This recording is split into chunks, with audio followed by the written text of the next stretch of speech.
Here's Brody Brazil. You know, I'm not even somebody with any real connection to the Pac-12 conference. I didn't go to any of the schools back when it was the Pac-10.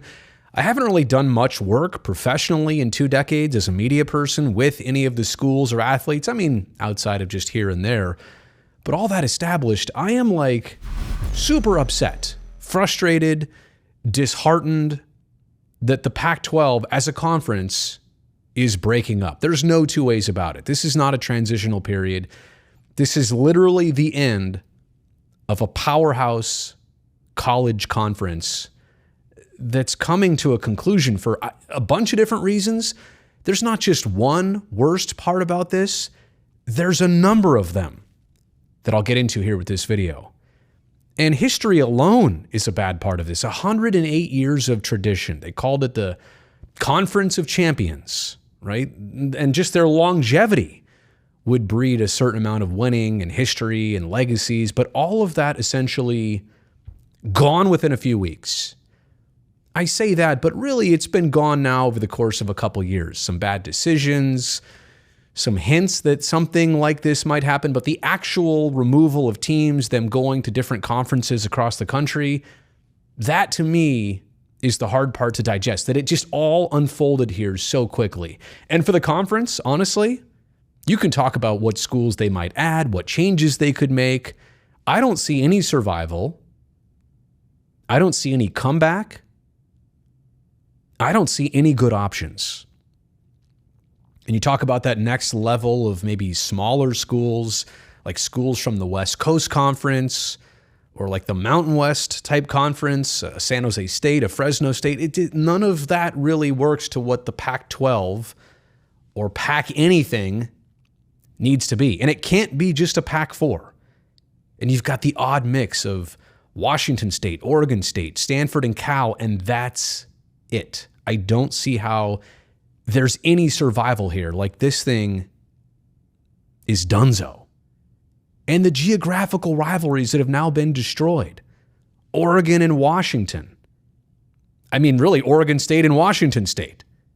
Right? Oregon State, Washington State, that's done. Those rivalries, I guess they'll somehow still exist, but they're done. Cal and UCLA, done. Even the West Coast rivalries. You know, ASU for basketball against Stanford, or Cal, or either of the Washington or Oregon schools against the SoCal schools, or the Northern California schools and the Southern California schools. There were so many different ways to play geographical rivalries here. And it's done because of what? Business? Money? And I get it. This is a business and this is money to some entities, the schools included. But these are still kids we're talking about here.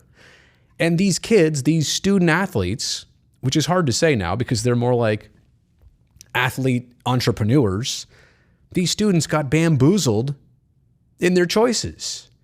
Oh, you've committed to Cal? Well, guess what? You're not going to be playing against the same teams in the same high leverage conference. You may not get a stitch of the attention that you used to when this conference, you know, was the Pac-12. Now it's the Pac-4. The students had no choice. They had no voice. They've already committed to this, and now the landscape is being changed and the rug is being pulled from right out under them instantly. There's a ton of broken promises going on here right now that a lot of students are going to have to deal with. And if I'm the NCAA, boy, I give them pretty much anything their heart desires that makes sense in trying to right this now. There's some really good athletes. And you know what? Let's also get past the football sense of this for just a second. I realize that all of these conferences are leveraging these schools respectively for their football programs and football television money and football attendance. But what about baseball, basketball, soccer, volleyball, track and field, swimming, water polo, all of the other sports, men's and women's, that exist here that are totally affected by this? Let's not also just make this about football, even though, let's be honest, that's what it's all about. Current Big Ten students now, they're going to have a tremendously difficult travel schedule. I mean, imagine if you go to Oregon or Washington or USC or UCLA, at some point of your season, you're going to have to go as far east now as New Jersey to face Rutgers. There's a time zone change of 3 hours. Those are 5-hour flights. And I know some people say, well, that's what professional basketball teams do all the time, or baseball teams or football teams. No, these are, again, student athletes who now you're asking in the middle of their school year to not just make a quick hop, California to Arizona, California to Oregon, Oregon to Arizona, Oregon to SoCal, whatever. You're asking them to literally fly across the country left and right, have their body clocks all screwed up so that they can go play these other schools and these conferences and the spread that makes no sense. Again, this is why it's all about money and benefits rather than education and experience. It's crazy to me. And by the way, the travel considerations here, we're not talking about chartered flights and 4-star, 5-star hotels at the Four Seasons. We're talking about run-of-the-mill hotels on Southwest, United, Delta, American, JetBlue, right? These athletes are not crossing the country in luxurious fashion. This is the grind all of a sudden that they've been put into because their schools want to be in these respective conferences. And how about Cal and Stanford right now in such a very unique situation with Oregon State and Washington State? Like, are they forced to move out of this? Did nobody give them the heads up? Were they sleeping on? Were they caught behind? Are they being left behind intentionally? Were they caught behind? Did they get left behind? What do they do next? I mean, they have to do something, right? This Pac something is not even going to exist in a couple years. Can they survive not in a conference? I know people have pointed the finger at Notre Dame, but that's a rarity. That's a one-off.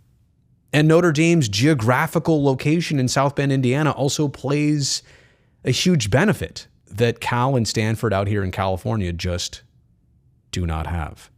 So this is definitely, and selfishly speaking from a geographical standpoint, Cal and Stanford getting caught up in this the way they did and maybe sleeping on this for too long. That's a really bad part. And I said that none of this is a terrible surprise. The way the Pac-12 conference has operated in terms of media deals and some of the literally game time decisions that they've made, they've always been questionable to me. That whole Pac-12 after dark thing, like college football games starting at 8 or is it 9 Pacific sometimes?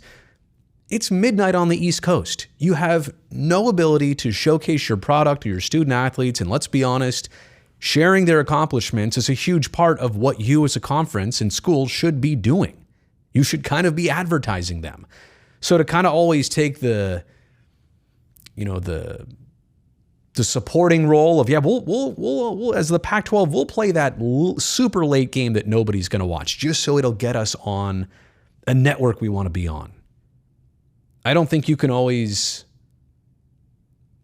take that back seat and think that you're going to get anywhere in it. And then the Pac-12 network as an idea, as a launch, a costly endeavor. I mean, let's be honest, they basically wanted this network to get, number one, all their football games on television. But number two, they wanted a way so that athletes being recruited by Pac-12 schools would have a way to have their parents watch their games on television, wherever they're from across the country.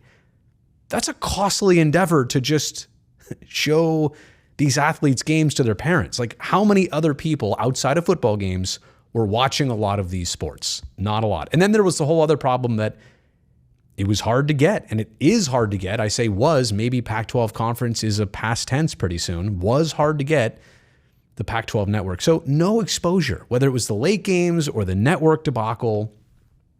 These are decisions that were made at the conference level that affected the teams and everything else, and the schools and everything else with it. Could we see any of this coming in recent years? I think I've already answered that. Yeah, probably. I said before that the Pac-12 and really any sports entity is like a well-oiled machine when it's going right. And the key part of being a well-oiled machine is being well-oiled. You can't stop taking care of things. You can't stop innovating. When they added Colorado and Utah a handful of years ago, that's the right type of moves. Keep building on that. Keep adding to what you're already doing. Fortify what you do. Don't just think that the grass always looks green and so you don't ever need to cut it or water it. You need to take care of your conference. I don't think they did that. And all of this has nothing to do with the best interest of students. I've already established a little bit of that. This all has to do with money for schools, money for the media entities, money for the conference. And you're asking more of the kids. And yeah, I'll call them kids. I know they're young adults, but man, it's amazing how this has unfolded and how we'll ever be able to look at college sports the same way. Will we? Can we?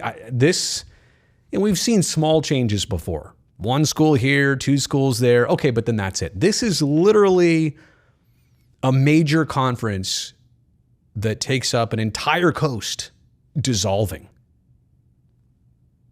And it happened so quickly. And again, you tell me in the comment section below, how exactly is this conference supposed to exist moving forward? I don't think it can. Hey, thumbs up on this video since you made it here all the way to the end. And don't forget, subscribe to the channel so that I can see you back here next time.